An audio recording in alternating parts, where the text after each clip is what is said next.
Terus cici aku itu gambar matahari di triplek rumah.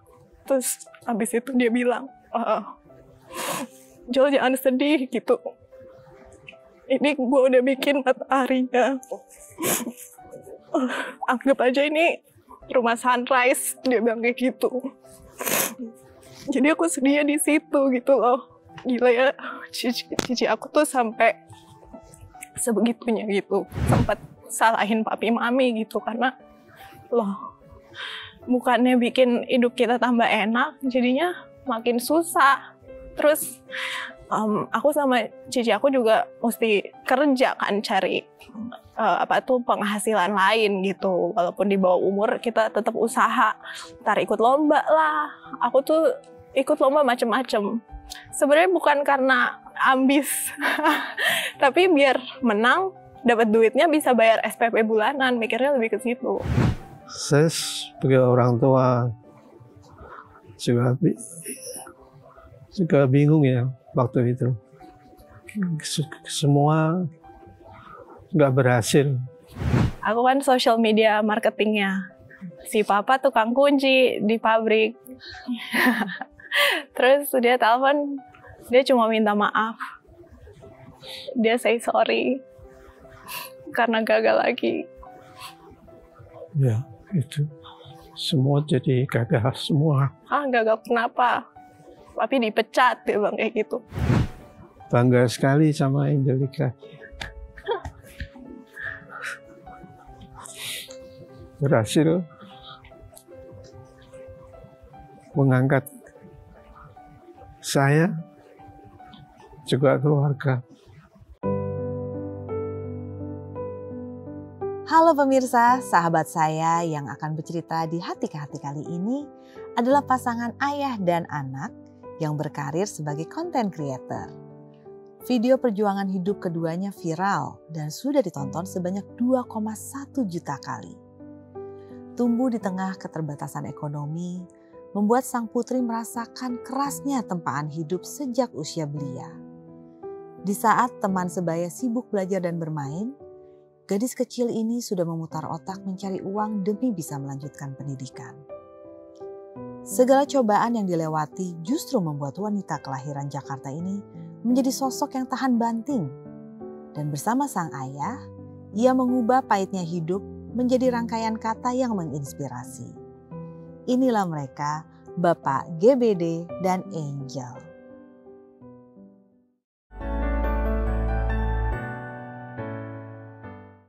Hai, selamat datang. Aduh, ini jujur saja kehadiran Angel dengan Bapak GBD ini karena produser saya ini follower sejati Anda semua ini. Aduh.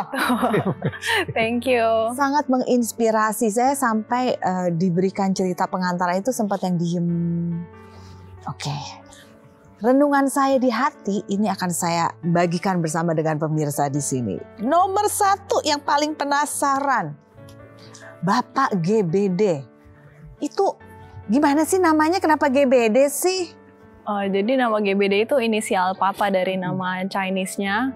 Nah kalau pakai nama Indonesianya udah banyak username-nya di platform. Iya. Jadi, umum ya? Udah umum. Komersil. Udah komersil. Jadi coba pakai bapak sama inisial dari nama Chinese-nya ternyata belum ada yang pakai. Jadi sesimpel itu sih. Ini yang menarik ya. Kebanyakan kan para content creator itu ya kalau membuat konten itu seputar dirinya dan peers-nya. Nah, Angel bisa kepikiran kolaborasinya dengan Bapak, dengan Papi tersayang. Gimana ceritanya? Apa yang memulai idenya memang sudah dipikirkan dulu atau nggak sengaja ada sesuatu yang akhirnya membuat, this can work? Sebenarnya nggak sengaja sih Kak. Jadi pada tahun 2022 itu papa aku pensiun. Pensiun dini. Pensiun dini. Tunggu, pensiun dini atau mempensiunkan diri? Pensiun dini. Pensiun dini. Iya.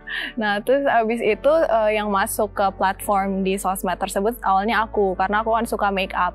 Jadi aku bikin Korean skincare, make up, segala macem. Dan di platform tersebut kalau misalkan jadi kreator itu biar trafficnya tinggi harus lifestyle streaming. Oke. Nah aku live streaming cuma yang nonton tuh 0 gitu kan. Jadi gak ada semangat. Kalau udah susah-susah pasang lighting segala macam gak ada yang nonton. Jadi aku kepikiran, biar ada penonton bikinin aja akun papa mama gitu. Nah terus mulailah ide dengan Bapak GBD, tapi nggak ada inisiatif untuk jadiin papa konten kreator gitu. Nah karena aku pengen ada stable penontonnya, jadi bikinin akun papa mama. Terus karena basic aku kan digital marketing, social media. Kalau lihat akun kosong yang nggak ada bio, nggak ada profil, kayak gatel gitu.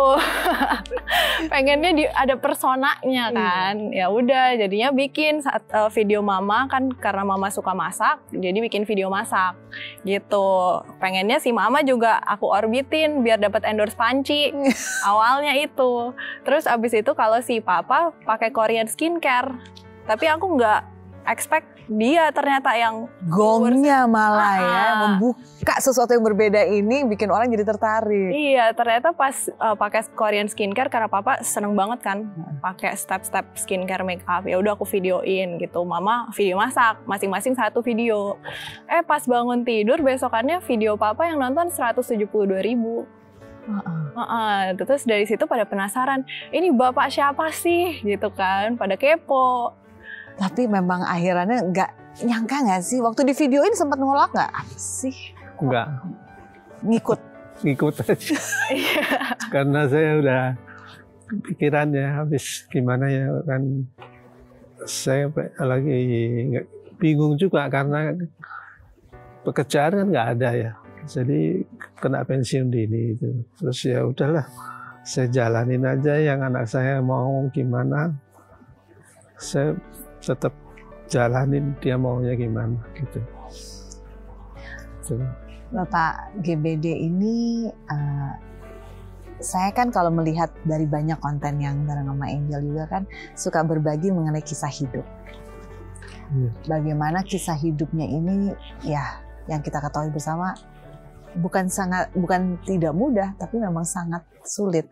Tapi yang salah satu hal yang menyentuh saya ya Pak adalah bagaimana anak-anak bisa menyikapi semua itu. Itu satu hal yang luar biasa. Angel tahu semua cerita ini? Tahu. Yang paling diingat momentum kehidupan dari papi dan juga mami itu seperti apa? Karena kan di salah satu kontennya Angel kan cerita bahwa mami dan papi itu dulu hidupnya sangat berkecukupan, mewah. Terus mengalami titik yang sangat habis.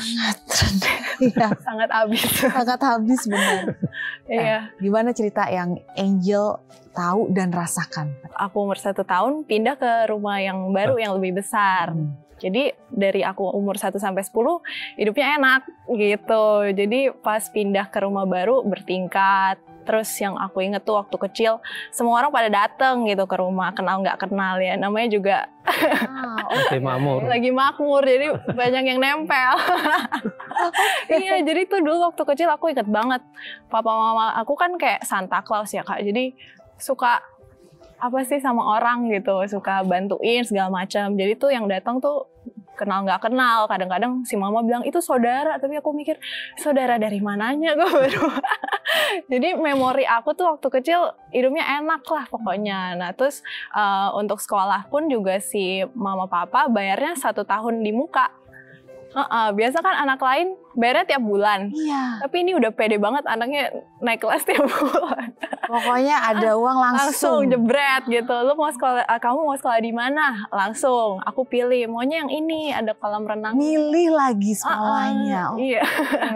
Jadi papa mama aku dari kecil selalu kasih pilihan gitu ke anaknya. Even kakak aku sendiri mau les balet, piano, nyanyi, itu semua di provide. Terus kalau ke sekolah juga dulu bisa pilih tuh mobilnya mau yang mana. Jadi enak lah hidupnya. Misalkan di hari ini aku mau yang ini, nanti besok dijemputnya pakai ini, kayak gitu. Mobil gue ganti terus. Soalnya si bapak seneng otomotif. Jadi dia beli misalkan keluaran terbaru nih, dibeli, nanti minggu depan ada keluaran terbaru lagi, si papi BM lagi. langsung beli lagi yang itunya dijual secepat itu. Jadi aku nggak ngerasakan hidup susah waktu kecil. Padahal itu kalau kata orang, ih rugi loh, bisa 30% loh harganya turun. Iya kan, tapi nggak mikir ke situ. Bayangkan ya, seberapa enaknya hidupnya dulu gitu. Iya, terus aku nggak ada lah bayangan hidup susah tuh kayak gimana sampai di aku umur 10 tahun, papa mama decide buat ke Bali. Sebenarnya itu rundingan sama anak-anak juga gitu kan. Mau pindah ke Bali atau ke kota lain gitu. Kalau ke Bali jualan baju bola. Kalau ke kota lain itu spare part kapal. Mau usahanya kayak gitu, spare part kapal atau Pajeko aku lupa, pokoknya berhubungan dengan kapal gitu. Di Manado gitu. Iya, ke Sulawesi. Terus habis itu karena aku sama Cici kan mikirnya Bali. Jadi kita ke Bali, gas ke Bali. Sore ini di Bali karena ada saudara dari istri yang udah jualan baju-baju bola. Iya, jadi mikirnya juga udah ada contohnya, jalannya mentor udah yang ada. kita anggap mentor udah ada gitu kan. Ternyata pas sampai Bali, ya orang terdekat ini tuh betray lah papi mami. Jadi udah keburu nyetok banyak, sedangkan baju bola itu kan ada seasonnya. Jadi tiap bulan atau tiap tahun aku lupa itu ganti. Nah papa mama kan nggak ada background baju bola dan bisnis, jadi langsung nyetok banyak. Jadi duit dari jual rumah itu habis buat stok baju bola yang banyak. Sedangkan kan baju bola tuh bukan cuma satu klub nih Kak, banyak klubnya. Langsung beli gitu, sampai sana habis karena nggak laku. Belinya sama orang cicinya.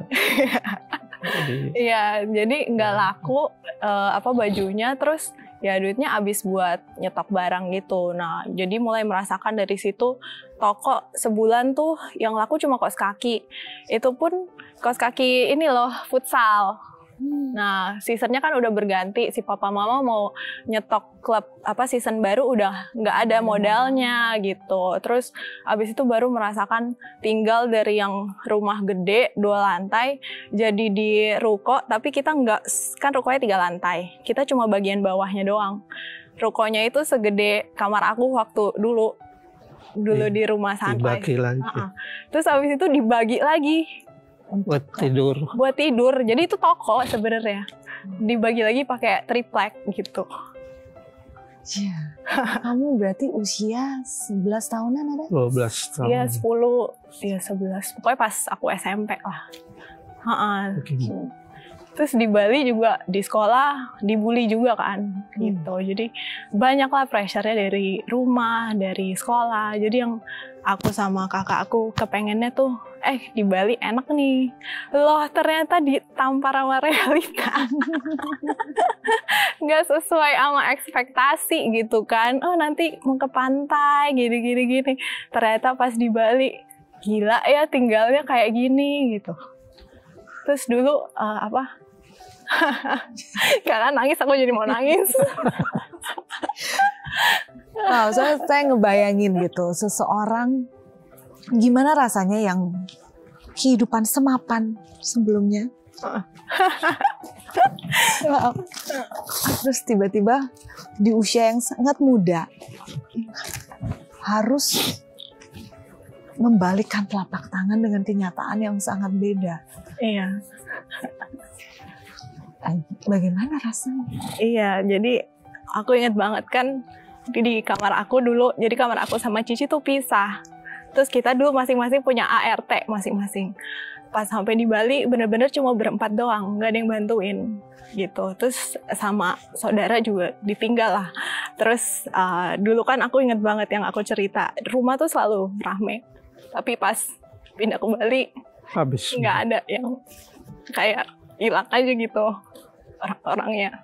Terus aku inget dulu tuh kamar aku ada balkonnya.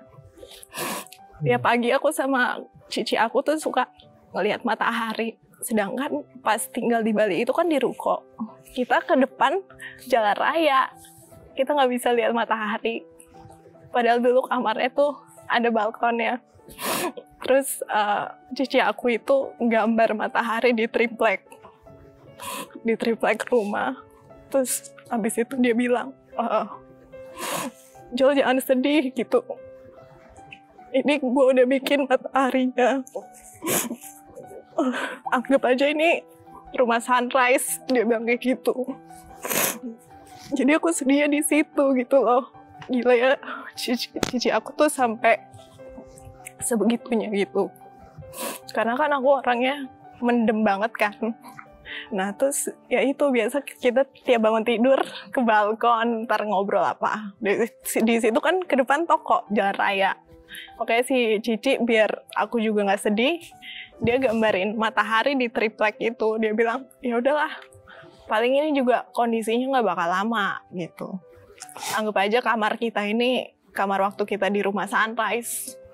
Jadi itu yang bikin aku sedih sih.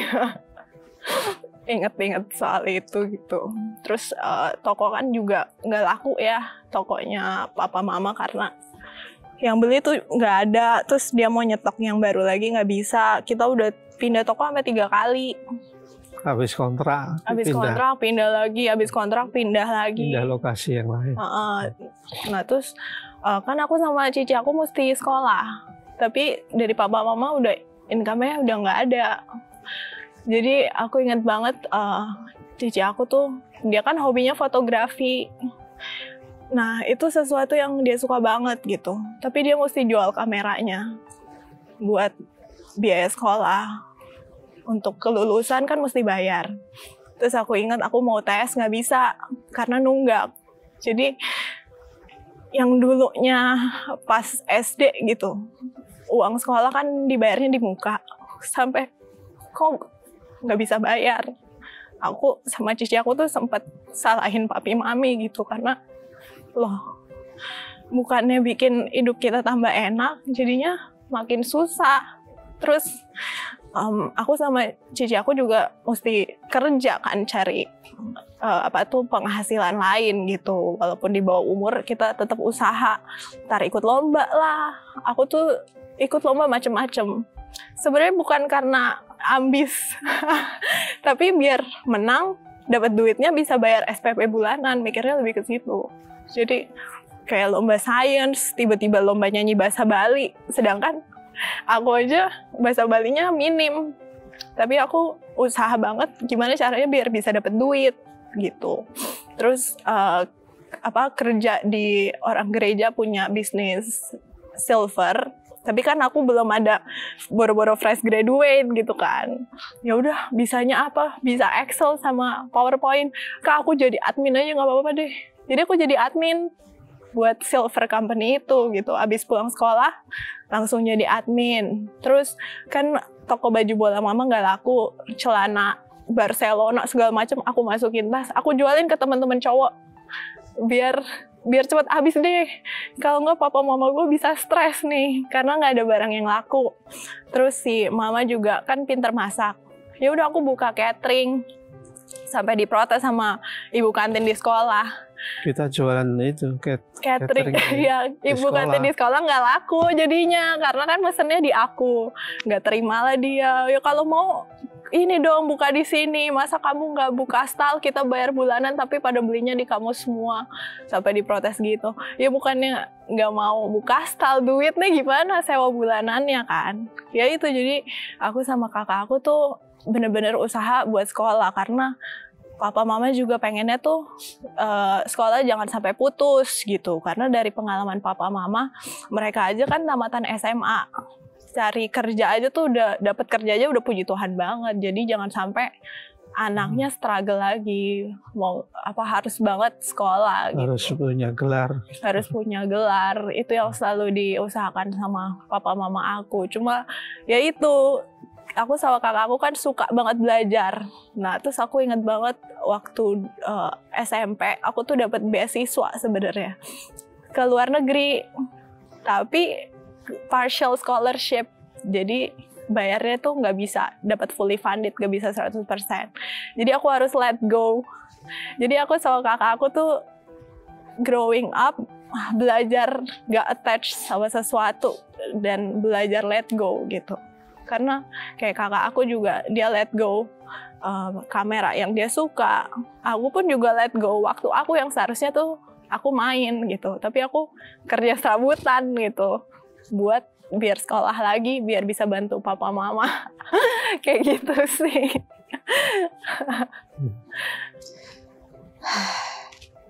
Itulah perjalanan hidup. Apa yang Angel dan kakaknya alami adalah sesuatu yang tidak seharusnya dirasakan anak manapun ya Pak ya. Tapi sudah terlewati dengan sangat baik dan Angel bisa menceritakannya dengan sangat lugas karena memang membangun satu kekuatan dalam diri Angel dan kakak ini. Tapi yang ingin banget saya ketahui kalau misalnya Bapak nggak keberatan, mengetahui bagaimana rasanya orang tua saat harus membuka kenyataan hidup ke anak-anak bahwa ya beginilah keadaannya. Angel menceritakan bagaimana rasanya dia. Tapi Bapak waktu itu rasanya gimana? Saya sebagai orang tua juga bingung ya waktu itu. Semua nggak berhasil. Saya coba jual apa juga nggak berhasil, buka toko juga nggak berhasil. Jadi saya juga bingung waktu itu, gimana nih kok bisa begini. Terus akhirnya saya bilang sama istri sama anak-anak, ya itu masalah pekerjaan saya yang selalu mentok di mana-mana gitu. Terus istri bilang ya sabarlah, kamu coba lagi di tempat lain. Ya, istri saya bilang gitu. Ya semua berjalan dengan waktu. Terus akhirnya yang buka toko di Bali itu, terus ketemu orang gereja yang dulu di Jakarta, dia bilang cerita mau buka usaha di Tangerang. Istri saya bilang langsung mau. Ya udah, kita akhirnya balik ke Jakarta lagi, ke Tangerang itu, sewa ruko rumah di Tangerang. Jadi Pak, saya bekerja. Saat Angel cerita momentum sampai cikinya menggambar atau kakaknya Angel menggambar matahari supaya bisa merasakan adanya matahari kembali dalam kebersamaan hari-harinya. Pada saat itu Bapak tahu nggak ternyata ada gambar matahari itu? Tujuannya adalah supaya mereka berdua tetap mengingat adanya matahari dalam rumah mereka, dalam tempat tinggal mereka. Ada. Masih ingat nggak gambarnya? Dia nggak inget kayaknya. Nggak inget soalnya di kamar dan di balik nggak kelihatan sih, kalau orang masuk kan di balik pintu ketutup. Jadi nggak, si Bapak nggak inget. Kalau bisa mengulang kesalahan yang dulu, apa sih yang ingin diperbaiki? Masalah dulu nggak, banyak yang nggak bisa diulang. Gimana ya? Saya juga ya itu, saya coba semua, tapi kok kelihatannya mentok sana sini nggak bisa ya. Jadi saya juga terakhir kerja di Tangerang itu, di pabrik furniture itu. Saya selama 6 tahun di situ di Tangerang itu. Saya juga terus kena pemutusan hubungan kerja itu. Saya lantas bilang sama istri sama anak-anak, ya udah jalanin aja, soalnya yang tanda tangan juga bos itu juga yang teman kamu sendiri kan. Jadi ya udah terima aja. Nanti istri sama anak-anak bilang udah nanti Tapi Cari kami jalan. saya yang bantu. Iya, soalnya kan waktu di pabrik itu aku kerjanya sama papa. Dia ikut Aku 1 tahun. dia. 1 tahun kerja di sana. Terus aku ingat banget pas saat itu papa kena PHK, dia telepon. Aku kan di atas. Aku kan social media marketingnya. Si papa tukang kunci di pabrik. Terus dia telepon, dia cuma minta maaf. Dia say sorry karena gagal lagi. Ya, itu. Semua jadi gagal semua. Iya, jadi ya aku tahu lah dia ada rasa bersalah juga gitu. Karena kok sebagai kepala keluarga gagalnya bukan sekali 2 kali gitu, tapi berkali-kali. Nah si bapak, aku ingat dia cuma jawab, kenapa? Aku kira kan suruh ajak makan apa-apa gitu kan pas istirahat makan siang. Terus dia bilang sorry ya. Lah aku bingung kenapa tiba-tiba sorry gitu. Papi gagal lagi. Gagal kenapa? Papi dipecat, dia bilang kayak gitu. Tapi aku nggak ada rasa marah ke dia sama sekali. Sebelumnya aku sempat marah ke papa mama aku karena aku ngerasa lah kenapa tugas kalian aku yang kerjain gitu. Aku ngerasa aku mesti kerja gitu-gitu kan. Tapi pas papa telepon minta maaf, aku nggak nyalahin dia, aku cuma bilang udah Pi tenang aja gitu. Nanti juga aku sama Cece bakal usaha biar kapalnya nih tetap nggak kebalik. Miring dikit tapi nggak kebalik gitu. Jadi Bisa jalan. iya bisa jalan terus. Si papa juga ya takut akunya marah mungkin atau gimana, tapi aku nggak ada rasa marah sama dia sih. Aku bilang udah nggak apa-apa, tenang aja. Nanti aku sama Cece cari jalannya biar kapalnya nggak oleng. Gitu aja yang aku bilang. Thank you. Satu hal yang sangat menyentuh saya adalah bagaimana kalau secara nalar kita melihat pasti sangatlah lumrah apa emosi yang dirasakan oleh Angel dan kakaknya, sangatlah lumrah. Dan sangatlah lumrah membayangkan bagaimana rasanya dari Bapak GBD untuk merasakan kegagalan sebagai kepala rumah tangga. Tapi yang luar biasa adalah bagaimana keluarga ini tetap bersatu, tetap bersama, dan bisa membuka diri saling menerima, tidak melemparkan amarah, tapi langsung berpikir apa solusinya, bagaimana kita tetap bersama. Dan itu yang ingin saya dengar sekali, apa sih kata kunci dari keluarga ini yang di tengah terpaan hidup yang luar biasa ini, tapi masih bisa menjalaninya dengan kedamaian. Itu yang satu hal yang luar biasa. Saat banyak orang memilih untuk mencari kambing hitam, menyalahkan, saya gagal gara-gara ini, saya gagal gara-gara ini, nunjuk sana kemari. Tapi itu tidak yang terjadi pada Angel, pada Bapak GBD terhadap keluarga juga. Amarah ada, tapi bukan mengikuti amarah, tapi mencari solusi. Tapi boleh dong sharing Angel, bagaimana proses penerimaannya? Amarah itu, Angel bilang amarah itu ada. Dan benar, tadi satu kalimat yang sangat membuat saya agak menghentikan nafas itu pada saat seorang anak di usia Angel yang masih sangat belia, belasan tahun ABG, harus menerima kenyataan bahwa yuk ikut berpikir bagaimana keluarga ini bertahan. Bagaimana caranya? Bagaimana caranya berada di posisi itu? Dan saya sih membayangkan anak di usia Angel mungkin pada saat itu hanya bisa marah, dan banyak kadang-kadang yang larinya ke arah yang negatif. Tapi itu tidak terjadi dalam fasenya Angel. Bagaimana memproses itu semua?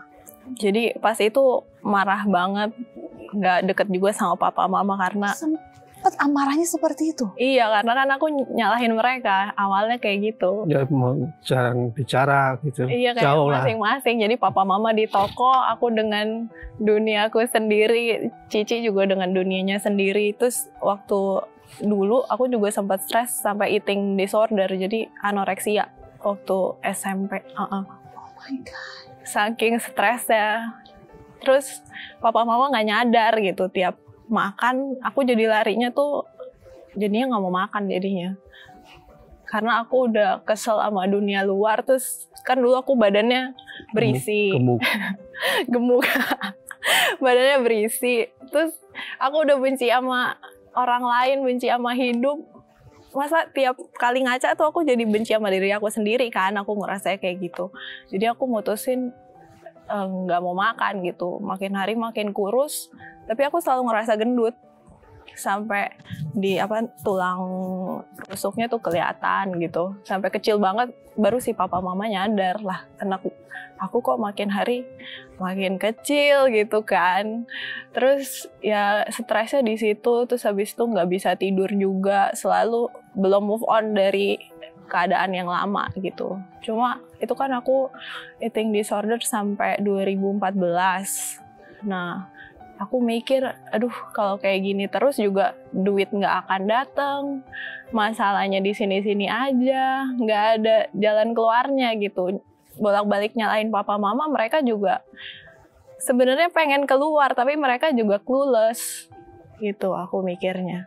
Jadi ya aku cari caranya itu, aku sempat karena badan aku udah keburu ceking, ngapain ya yang banyak duitnya, kayak jadi artis seru juga nih. Jadi aku daftar beauty pageant buat teenager gitu, karena kepikiran aku kalau jadi artis kan syuting atau enggak photoshoot, at least dapat duit gitu kan. Jadi ya udah, umur 14 itu aku daftar modeling. Terus aku mikirnya pokoknya mesti Jakarta, nggak mungkin di balik Jakarta. Jadi ya udah aku daftar itu yang ada di Jakarta, keterima, tapi nggak sepengetahuan papa mama. Jadi sepengetahuan mama tapi nggak sepengetahuan papa, karena papa nggak suka. Pengennya aku fokus sekolah. Si papa kan mikirnya, kamu sekolah aja udah susah, kamu tambahin modeling lagi, nggak bisa bagi waktunya, nanti malah nggak naik kelas, malah makin repot lagi. Terus waktu akhirnya bapak tahu, bagaimana reaksi bapak? Ya, diam-diam malah. Ya udah. Marah-marahan jadinya? Ya jadi kayak perang dingin gitu. Perang dingin lah. Ya aku juga bilang ke papa, terus gimana? Aku kan ngelawan juga kan anaknya.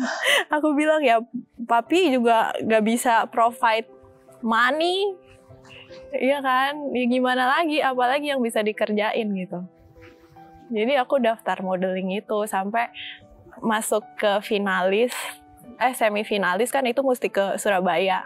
Mau nggak mau ke Surabaya. Ngomong ke papa dong. Jadi ngomongnya setelah prosesnya udah berjalan. Iya, jadi pas sudah ke calling, kamu keterima nih jadi semifinalis. Biar jadi finalis mesti beradu lagi di Surabaya. Baru aku ngomong ke dia, karena nggak mungkin nanti aku 3 hari nggak sekolah gitu, udah di Surabaya. Waktu ngomong gimana itu caranya? Ya aku bilang, Pi aku ikut model ya. Terus habis itu ya si papa udah, dia mau ngalangin gimana lagi. Akunya kan udah cukup keras kepala juga kan. Angel nih orangnya kayak gimana sih, Pak? Angel. Orangnya? Orangnya ya itu pendiam, ya bisa dibilang pendiam, tapi dia dalam menentukan sesuatu yang dia mau harus berhasil gitu. Orangnya begitu. Fokus. Makanya saya ya udah terusin aja lah gitu. Walaupun di hati berat. Iya, terus ya gimana ya lagi. Iya, karena aku mikirnya ya orang tua aku nggak bisa provide, ya aku harus cari jalan sendiri kan waktu teenager, namanya juga teenager. Habis itu dalam kesulitan ekonomi, mau sekolah nggak bisa milih, mesti pilih yang termurah, mau ambil eskul banyak-banyak, ongkos berat. Jadi kan capek, hidup miskin kan capek. Jadi mesti cari cara gimana nih. Pokoknya dapetin apa yang aku mau gitu. Berapa lama Terang Dingin sama Bapak? Lama ya, cukup lama sampai baru deketnya pas bikin konten itu. Pas kerja bareng. Jadi 2020-an? Iya, 2020. Karena aku kan dikuliahin sama temennya Bapak yang ajak kita dari Bali bawa ke Jakarta. Itu dia yang bayarin. Dia bayarin aku kuliah. Nah, sistemnya itu kerja sambil nyicil. Jadi potong gaji Papa. Nah, aku pikir, waduh, potong gaji Papa udah UMR Tangerang. Dipotong lagi kuliah aku ratusan juta. Ini mah sampai aku umur 50 tahun nggak lunas nih. Jadi aku pikir udah deh, aku bales budi ke om tantenya. Aku kerja di situ nggak dibayar nggak apa-apa, biar lunasnya cepet. Jadi aku kerja selama hampir setahun. Awalnya dibayar, terus aku bilang ke om tantenya, om nggak apa-apa, saya nggak usah dibayar, yang penting gaji Papa saya utuh. Saya nggak ada utang lagi, biar cepat pelunasannya gitu. Nah, baru karena kerja bareng, kan pergi pulang bareng. Kalau aku take taksi lagi, ongkos lagi kan. Si Papa tukang kunci pabrik, jadi dia 5:30 pagi harus standby. Aku kan social media marketing, masuknya jam 9. Aku barengan sama Papa. Jadi kan naik motor tuh bareng. Ngobrol di situ, itu pertama kali yang bener-bener bonding karena kerja bareng di pabrik itu. Terus pulang bareng, nanti ke kantin bareng, terus ada yang kita nggak suka, kita gosip deketnya di situ justru gitu. Sebelumnya sih nggak terlalu, ya kayak Asian parents pada umumnya yang nggak meluk, nggak I love you gitu. Deketnya dari situ. Oh my God. Yang lebih dekat lagi yang mulai konten itu tahun 2002 itu. 2022. Iya, karena kan konten aku pikirnya itu sebenarnya nggak ada cerita buat buka masa lalu gitu. Cuma aku ingat waktu yang zaman-zaman susah di Bali, karena kan gagal-gagal terus nih papa mama aku, kayak cari cara nggak dapet lagi, terus aku beriman gitu waktu di Bali. Ya Tuhan, kalau kamu kasih aku ujian segini banyaknya, nggak mungkin nggak ada artinya. Jadi ya itu kan pertanyaannya, gimana cara terimanya gitu. Ya udah, aku terima aja. Mungkin kegagalan aku ini nextnya aku bikin buku atau jadi motivator, nggak ada yang tahu kan. Mungkin harus proses itu yang harus dialamin gitu. Makanya aku juga sekarang mikir, kalau misalkan nggak lewatin yang bangkrut segala macem, apa yang mau diceritain di akunnya Bapak GBD, orang nggak bisa belajar juga gitu. Pikirnya dari situ. Kalau tadi kan Bapak GBD saat saya tanya, kalau bisa kembali ke masa lalu dan mengubah sesuatu, apa yang diubah? Bapak GBD ini orangnya, saya tuh merasakan Bapak GBD ini orang yang terlalu baik. Bahasa diterima. Iya, terlalu baik. Kalau orang baik saja, ya udah gitu. Tapi ini terlalu baik. Terlalu baik. Bahkan dari cara kita berbicara, cerita, tidak mau ngomong buruk tentang apapun. Iya. Itu yang dari tadi dirasakan. Udah tahu, bukan ditipu lah ya. Udah tahu, dikerjain lah mungkin ya bahasanya. Tapi ya udah. Terus gimana? Ya mikir. Bun, kalau ada perasaan yang negatif, entah itu amarah, kesedihan, lebih baik itu urusan saya, bukan urusan orang lain. Bener gak sih kayak gitu orangnya? Bapak GBD itu kayak gimana sih orangnya di matanya Angel? Orangnya mendem. Orangnya mendem, terus abis itu ya itu. Orangnya baik tuh. Lihat. Ya si Papa gitu sih, kalau ada masalah ya dia lebih banyak merenung. Kalau aku sih marah-marah ya kalau ada masalah. Maksudnya aku langsung tantrum gitu kan. Kalau Papa lebih tone down orangnya gitu. Ya itu kalau menghadapin masalah, bahas yang lalu-lalu kayak aduh ngapain sih dibahas lagi. Iya. gitu. Dia nggak mau cari masalah sebenarnya sih papa. Udah lewat ya udah. Iya. Jadi kita mulai yang baru aja udah. Gitu. Uh-uh. Saya pikirnya gitu. Anaknya kayak gitu. Kan ada yang dapat masalah tuh gara-gara ini nih, gara-gara Iya. itu, sampai bertahun-tahun kemudian masih dibahas. Kalau papa enggak sih.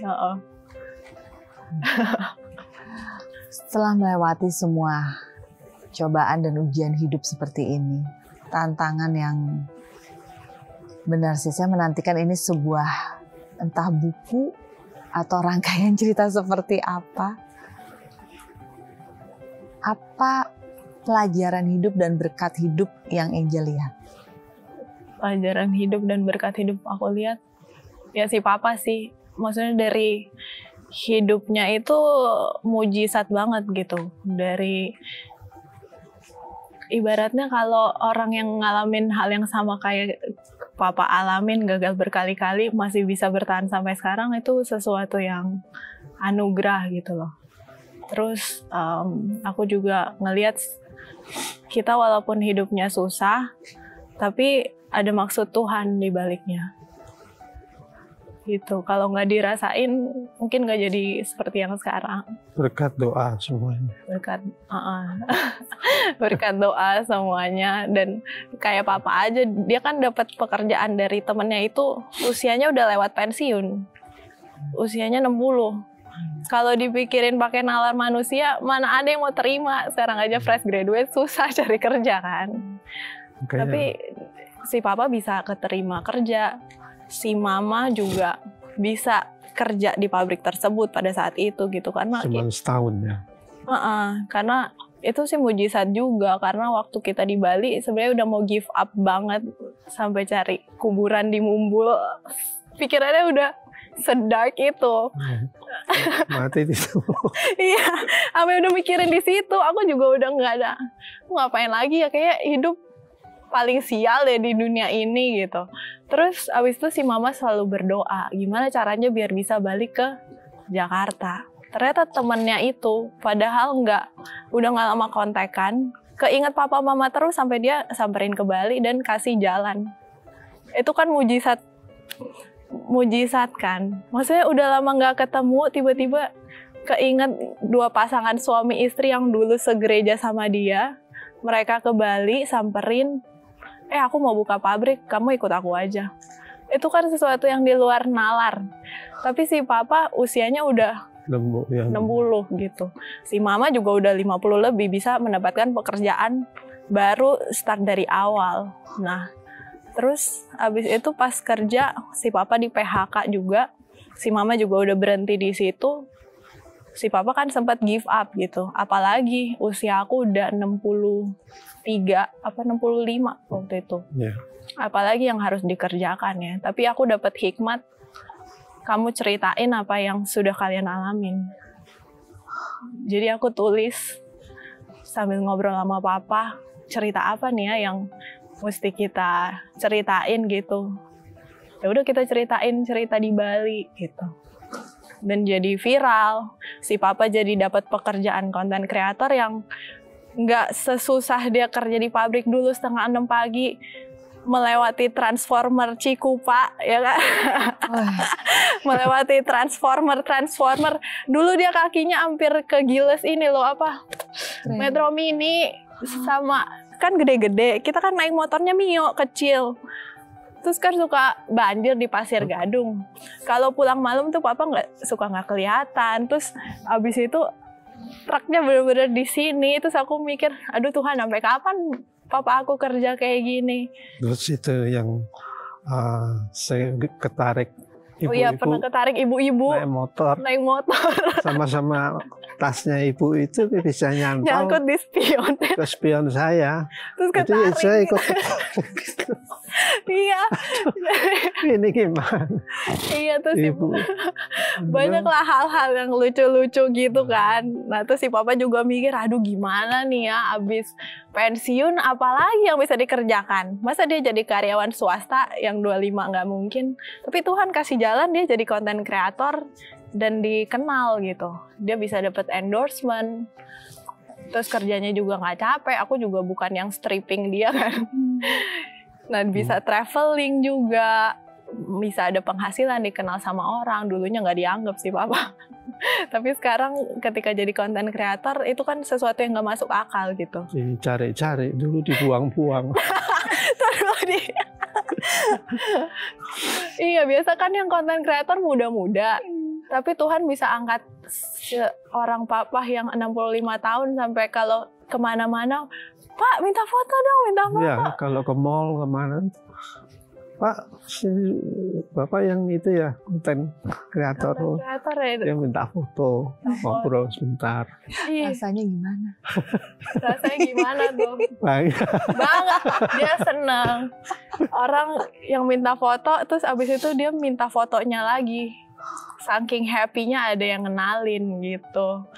Jadi kan aku ngelihat hidup ini ternyata sesuatu yang di mata manusia nggak mungkin, tapi Tuhan bisa ubah itu jadi sesuatu yang mungkin, yang di luar nalar. Mana kepikir gitu kan si Papa? Apa enggak? Mana kepikir dari kebangkrutan yang aku bikin berepisode yang emang kita rasain, bisa jadi berkat juga buat orang lain karena banyak DM yang masuk say thank you gitu dari konten aku sama Papa gitu. Karena dia bisa melihat, oh iya ya, jangan nyerah. Terus bisa melihat juga dari hubungan bapak sama anak sebenarnya bisa diperbaiki asal kita sama-sama komunikasi dan kasih waktu sih. Kayak gitu. Itu yang aku lihat sih. Bapak, waktu memberi nama Angel sebagai Angel, kebayang nggak dia akan menjadi malaikat dalam keluarga? Nggak terbayang sih.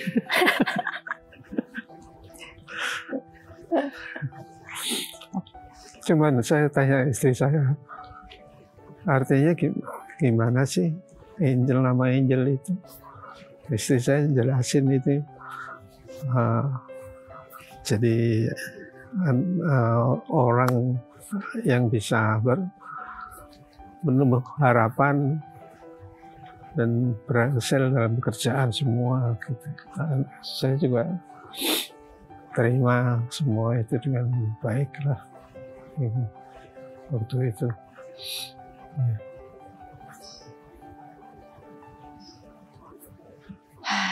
So Angel itu bukan hanya sebuah nama Angel. Kehadiran Angel di keluarga ini yang harus melewati nerakanya dunia.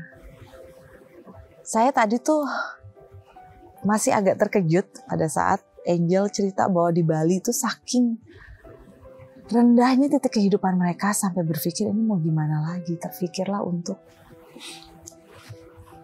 ya sudah gelap sekali. Boleh nanya sedikit bagian itu? Apa yang pernah terucap dan momentum seperti apa yang terjadi sampai ada pemikiran seperti itu? Mungkin karena waktu itu kan di tahun 2010 kita buka toko terus nggak laku. Terus pindah lagi nggak laku lagi. Pindah lagi nggak laku lagi. Duit makin lama makin habis. Nah, terus habis itu kalau di Bali itu paling susah cari tanah. Tanah mahal. Tanah mahal. Apalagi tanah kubur.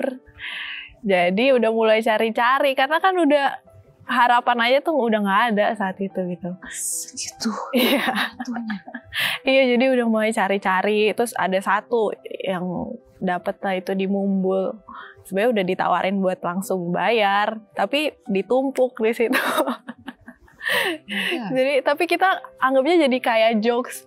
Ya udah ntar juga nggak berasa. Saking darknya gitu. Sarkastik banget hidup itu.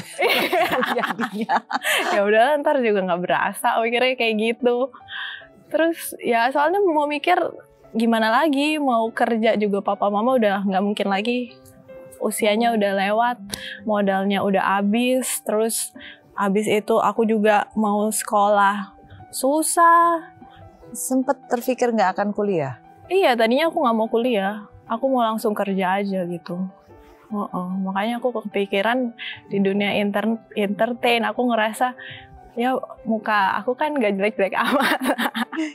Coba deh photoshoot gitu. Terus ada jalannya lumayan tuh dari photoshoot.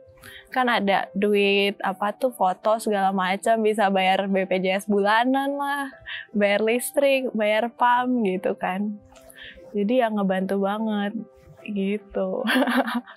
Ya pastilah ketika orang udah nggak ada harapan, mikirnya ke hal-hal yang negatif. Dan kalau misalkan lagi senang-senangnya kan mana kepikiran, pengennya hidup terus. Tapi giliran hidup terasa gelap dan tidak ada harapan, ya pikirannya udahlah end aja, karena semua orang juga pasti akan ngerasain kan. Daripada di dunia ini sakit-sakit terus, pikirnya kayak gitu. Amazing kamu tuh. Bapak, Angel ini kan seorang anak yang tidak menyerah. Seorang anak yang bahkan membuka jalan dalam hidupnya untuk bagaimana, apa yang harus saya lakukan, apa solusinya. Seberapa bangga sih punya anak Angel? Saya sebetulnya bangga sekali sama Angelica. Berhasil mengangkat saya juga keluarga. Itu saya menjelaskan. Nggak ada yang lain sih, cuman itu aja.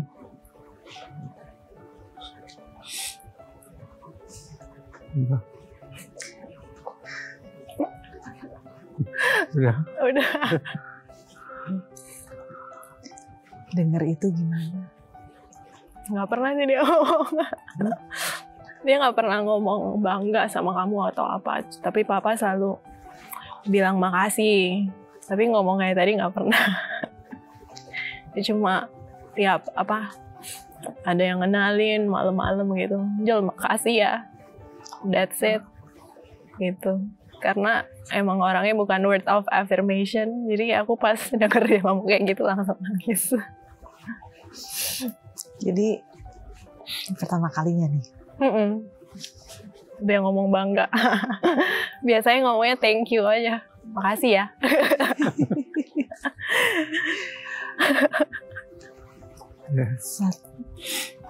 Kalau Angel sendiri ke papi gimana? Kalau aku ke papi, ya bangga juga sama papa karena nggak give up gitu. Terus banyak yang dilewatin tapi masih mau buat terus berusaha. Ya aku bersyukur sih punya bapak kayak papi. Terima kasih.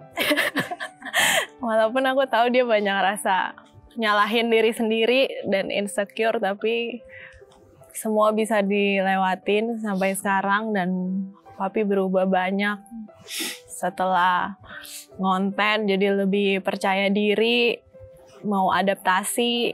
Itu sesuatu yang aku syukurin juga karena nggak semua bapak mau diajak adaptasi dan mau diajak komunikasi, tapi papi selalu terbuka untuk hal itu. Ya aku bangga juga sama perubahan papi dari sebelum ngonten sampai sekarang itu jauh banget. Karena papa aku sebelum ngonten tuh orangnya keras, nggak punya kepercayaan diri karena merasa aku nggak punya value. Papa selalu merasa kayak gitu. Tapi setelah semua bisa dilewatin, dia mau berubah, itu yang aku syukurin sih.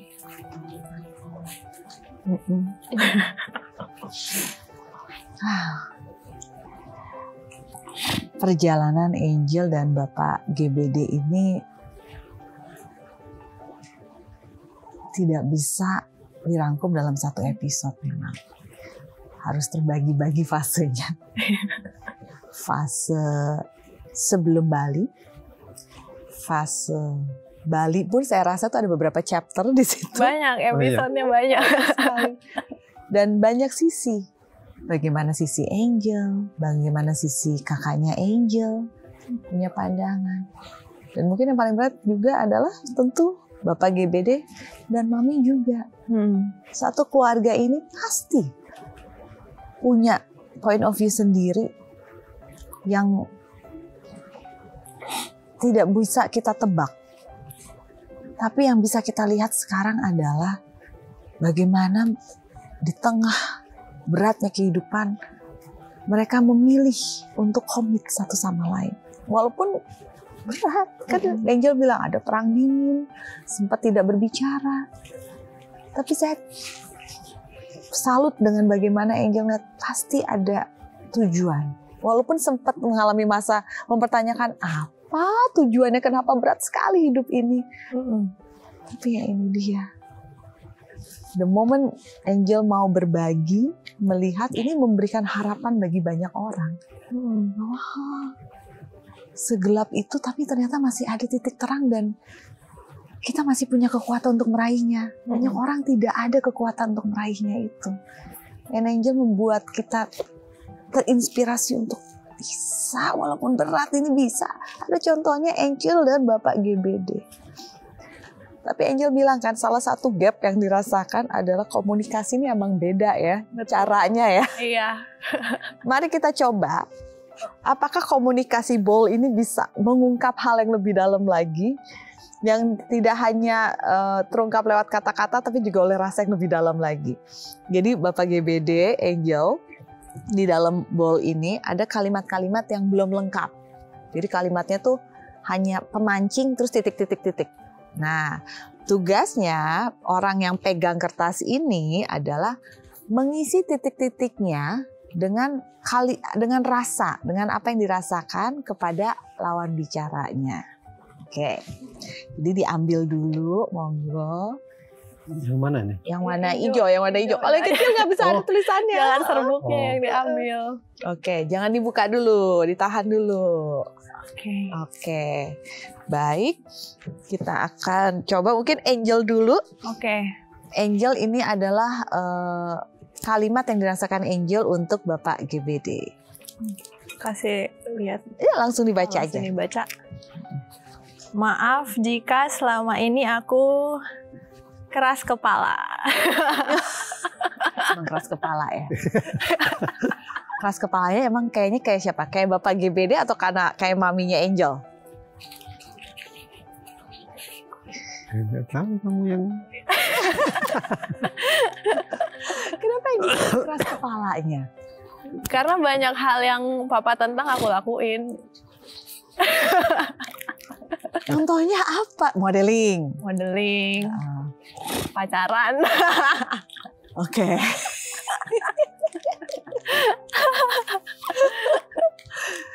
Tapi kalau pacaran kan sebenarnya kan kita sebagai orang tua ngarahkan yang terbaik kan. Jadi kalau saya melarang itu ya ada tujuannya ke sana. Udah gitu aja. Tapi kalau anaknya nggak mau, menurut ya terserah. Saya udah bilangin kan, yang jalanin kan mereka berdua. Itu aja. Orang tua hanya bisa mengingatkan ya. Iya. Jadi yang nggak kasih yang terbaik lah. Tapi ujungnya papa sih yang benar. Aku kan orangnya nggak mau kalah. Jadi apa yang dia omong tuh aku selalu pengen buktiin. Contohnya kayak pasangan. Dia udah bilang jangan sama yang ini. Orangnya tuh kayak gini. Tapi aku selalu ngerasa enggak. Dari kecil aku udah dilarang terus nih. Kali ini aku mesti buktiin aku yang bener. Dan ternyata, nah dia yang benar. Nah dari situ juga makin deket sih pas abis putus. Jadi lebih deket sama papa.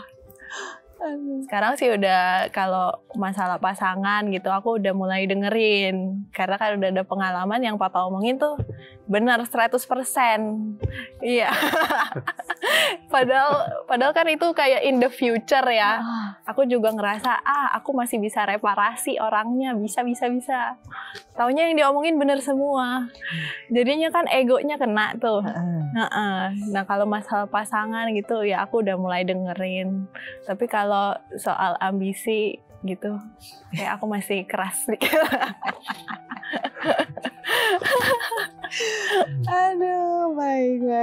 baik. Maaf jika selama ini aku masih keras kepala. Betul. Memang sama ya, kayak membuat adonan apapun harus memproses.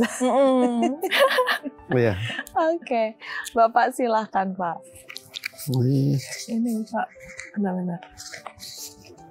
Oh, oke.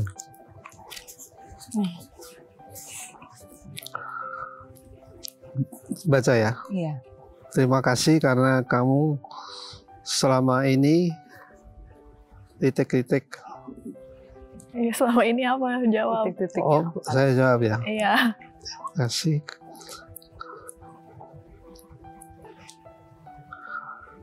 Terima kasih karena Bingung nggak pertanyaannya? Dilengkapi kalimatnya. Dilengkapin Ini kalimatnya. adalah ucapannya Bapak ke Angel. Angel, terima kasih karena terima kasihnya Bapak ke Angel. musik.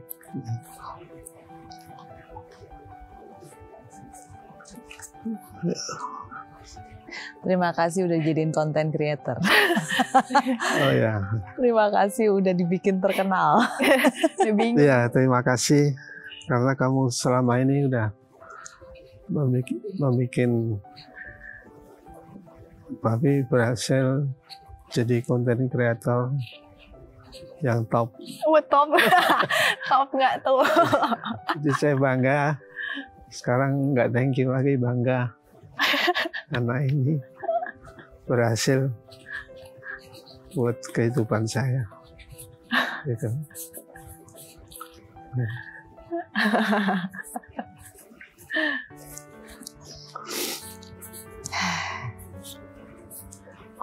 Untuk seseorang, apalagi seperti Bapak GBD, mengungkapkan sebuah rasa yang begitu besar dalam dirinya. Satu kata bangga itu sudah mewakilkan banyak. Tapi pemirsa, saya merasakan sekali ada rasa yang sangat besar berupa syukur di posisi ini.